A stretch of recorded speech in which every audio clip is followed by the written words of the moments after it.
السلام علیکم. میں اس وقت موجود ہوں جاپان کے شہر ٹوکیو میں، اور جاپان آنے کے بعد بہت سے راز مجھ پہ آشکار ہوئے، جن میں سے چند ایک حقائق میں آپ کی خدمت میں گوش گزار کرتا ہوں. یہاں آ کر ڈرامائی انداز میں ایک کانسیپٹ میرے سامنے آیا جسے یہ کہتے ہیں اکیگائی. یہ کانسیپٹ ہے ہمیشہ مصروف رہنے کی خوشی، یعنی ہمیشہ مصروف رہنے کے عمل میں جو خوشی ہوتی ہے اس کو یہ اکیگائی بولتے ہیں. اور یہ میں نے اپنی آنکھوں سے دیکھ بھی لیا ہے کہ یہ کس قدر مصروف رہنے والے لوگ ہیں، انتہائی پرسکون، انتہائی اخلاق کے ساتھ پیش آنے والے، اور پیدل چلنے والوں کا بھی احترام کرنے والے لوگ. یہاں کا ایک خاص جزیرہ ہے اوکیناوا. اس جزیرے کی خاصیت ہے، دوسری جنگ عظیم کے بعد لاکھوں لوگ یہاں کے مر گئے تھے، لیکن جو بچ گئے تھے انہوں نے ایک اپنے تائیں ایکچر نامی یا کانسیپٹ تھا، اس کے تحت زندگی گزارنا شروع کی. وہ کیا تھا کہ جسے آپ جانتے بھی نہیں اس کے ساتھ بھی بھائیوں کی طرح سلوک کرو. مل بانٹ کر انہوں نے آگے بڑھنے کا فیصلہ کیا، اور یہی خطہ اوکیناوا پوری دنیا میں مشہور ہے لمبی عمر کے حساب سے. اس کے شمال میں ایک قصبہ ہے، دیہی قصبہ، جسے اوگیمی کہتے ہیں. یہاں کی آبادی 3000 ہے، لیکن ان لوگوں کی عمریں اتنی مشہور ہیں پوری دنیا میں کہ 25% لوگ جو ہیں وہ اوکیناوا اور اوگیمی کے 100 سال کی عمر سے بھی زائد کی آبادی ہوتی ہے ان کی. یعنی ان کی عمریں، ان میں سے 25% لوگ جو ہیں ان کی عمریں 100 سال سے زائد ہوتی ہیں، اور اسی وجہ سے اس علاقے کا عرفی نام لانگیوٹی پڑ گیا ہے. اور یہ جو اکیگائی ہے، یہ کانسیپٹ ہے لوگوتھراپی کی طرح، یا اس سے بھی کچھ زیادہ. یعنی مصروف رہنے کے عمل میں یہ اتنے خوش رہتے ہیں.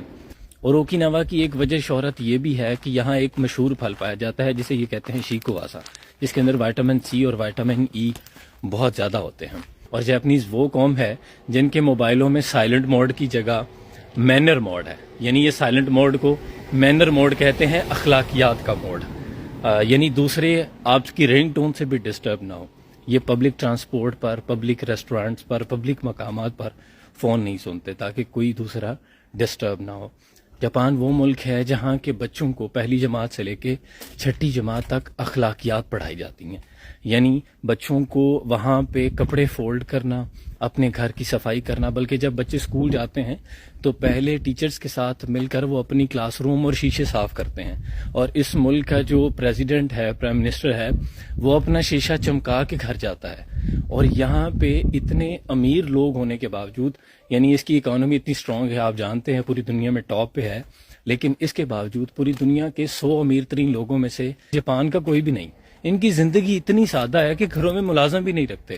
ہونڈا کمپنی کا جو مالک ہے اس کا گھر 16 مرلے کا ہے، اور اس طرح کا گھر ہے کہ آپ قریب سے گزر بھی جائیں تو آپ کو علم نہیں ہوگا کہ یہ اتنے بڑے ایک جو کمپنی ہے اس کے آنر کا گھر تھا. اور آپ کو جان کر حیرت ہوگی کہ جاپان کے اندر جو پبلک روڈ یا پبلک مقامات ہیں سیر و تفریح کے، وہاں بھی ڈسٹ بن موجود نہیں ہیں.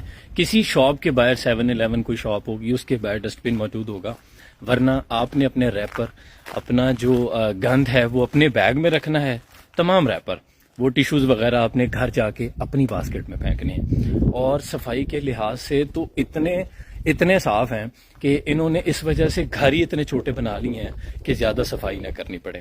اور صفائی کرنے والے کو ریٹن ٹیسٹ بھی پاس کرنا ہوتا ہے اور زبانی ٹیسٹ بھی پاس کرنا ہوتا ہے. اور اس کی سیلری منیمم 5000 سے لے کے $8000 تک ہوتی ہے. یعنی صاف کرنے والے کو یہ ایک خاص نام سے پکارتے ہیں، ہیلتھ انجینئر. اور ایک ایسا ملک جس کی اکانومی اتنی سٹرونگ ہے کہ $1145 بلین غالباً اس کے ریزرو ہیں، اور اس کے باوجود یہ امریکہ کو اپنی جو ان کا وہ کانٹریکٹ ہوا تھا اس پہ کرتے ہیں، لیکن اپنی آرمی نہیں رکھتے. یعنی اتنے پرسکون ہیں کہ میں نے جھگڑے کا کوئی کانسیپٹ نہیں دیکھا. آپ کسی کو پولیس والے کو، بلکہ مجھے کل ایک دوست بتا رہا تھا کہ میں نے اپنے ریسٹورنٹ کے باہر یہ دیکھا کہ پولیس والا آیا ہے تو ایک بوڑھی عورت تھی، وہ شاید سگنل توڑ کے آئی تھی یا کیا تھی، تو وہ اپنی گاڑی کے اندر بیٹھی رہی، تھوڑا سا شیشہ اس نے نیچے کر لیا اور وہ اسے کہتا رہا کہ آپ کی غلطی ہے، آپ گلٹی ہو، آپ اپولوجائز کرو اور میں آپ کا وہ چلان کر دوں. لیکن وہ شیشہ کھولنے کو تیار نہیں، وہ دروازہ کھولنے کو تیار نہیں. اور وہ پولیس والا 3-4 گھنٹے وہاں بیٹھا رہا جب تک وہ رضامند نہیں ہو گئی اور اس نے باہر نکل کر خود جو ہے یہ نہیں کہا کہ تم چلان کر دو. اور وہ ریسٹورینٹ والا یہ بھی بتاتا ہے کہ ایک مرتبہ ایک بندہ میرے ریسٹورینٹ میں کھانا کھانے آیا تو پولیس والا آیا اور اس نے دروازے پر آ کر مجھے نوک کر کر کہا کہ میں فلاں بندے کو اس سے بات کرنا چاہتا ہوں، وہ فلاں گاڑی اس کی ہے؟ تو میں نے کہا جی ہاں اس کی ہے۔ تو وہ پولیس والا ریسٹورینٹ کے اندر داخل نہیں ہوا کہ لوگ ڈسٹرب ہوں گے کھانے کے وقت۔ پھر کہتا ہے کہ اس نے چونکہ گاڑی باہر پارک کی تھی تو میں نے جا کر اس کو کہا کہ تم میرے ریسٹورینٹ کے باہر گاڑی پارک نہ کرو، میرے جو کسٹمر ہیں وہ ڈسٹرب ہوں گے۔ وہ پولیس والا اپنی گاڑی لے کے کہیں دور جا کے پارک کر کے آیا، پھر بھاگتا ہوا آ کے دروازے پہ کھڑا ہو گیا۔ جب اس شخص نے کھانا ختم کر لیا پھر وہ اندر داخل نہیں ہوا، پھر بھی اس نے اس سے باہر بات کی۔ لیکن پھر بھی میں سمجھتا ہوں کہ یہ لوگ اتنے مشینی ہو چکے ہیں کہ انہیں زندگی میں وہ خوشی محسوس نہیں ہوتی جو الحمدللہ ہمارے پاس ہے۔ یہی وجہ ہے کہ جاپان میں سوسائڈ ریشو بھی بہت زیادہ ہے۔ یہاں پہ باقاعدہ ایک انہوں نے جگہ بنائی ہوئی ہے خودکشی کے لیے، اور آئی تھنک ایک کتاب بھی ہے easy way to kill yourself, یعنی خود کو مارنے کا آسان ترین طریقہ۔ تو ڈپریشن وہ اس وجہ سے ہے، اتنے مشینی ہو چکے ہیں کہ کسی کے پاس کسی کی بات سننے کا بھی وقت نہیں ہے۔ اور یہ سارا کچھ آپ کو بتانے کا مقصد یہ ہے کہ ہمیں سیکھنے کی ضرورت ہے، ہمیں اپنے بچوں کو اخلاقیات پڑھانے کی ضرورت ہے۔ یہ لوگ اپنے بچوں کو خود کام کرنا سکھاتے ہیں، وہ اپنے برش ساتھ لے کے جاتے ہیں، اسکول میں ان کو برش کرنا سکھایا جاتا ہے، ٹوائلٹ صاف کرنے سکھائے جاتے ہیں۔ یعنی پہلے تو فیل کرنے کا کوئی کانسیپٹ ہی نہیں ہے، صرف ان کے گھر کی ان کی ٹریننگ کی جاتی ہے۔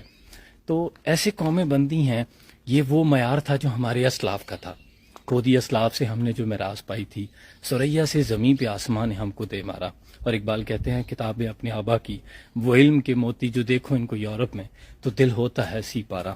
اور کبھی یہ نوجوان مسلم تدبر بھی کیا تو نے، وہ کیا گردوں تھا جس کا تو ہے ٹوٹا ہوا تارا۔ تو جس قوم نے پالا ہے غوش محبت میں، کچل ڈالا جس نے پاؤں میں تاج سر دارا۔ اللہ کرے کہ ہم بھی یہ اخلاقیات اپنا لیں جو کبھی ہمارا شیوا ہوا کرتا تھا۔ جاپان کے شہر ٹوکیو سے آپ کے لیے بہت سا پیار اور دعائیں میں یاد رکھیے گا۔ اللہ آسانی حاصل تقسیم کرنے کا شرف عطا فرمائے۔ سلام پہنچے۔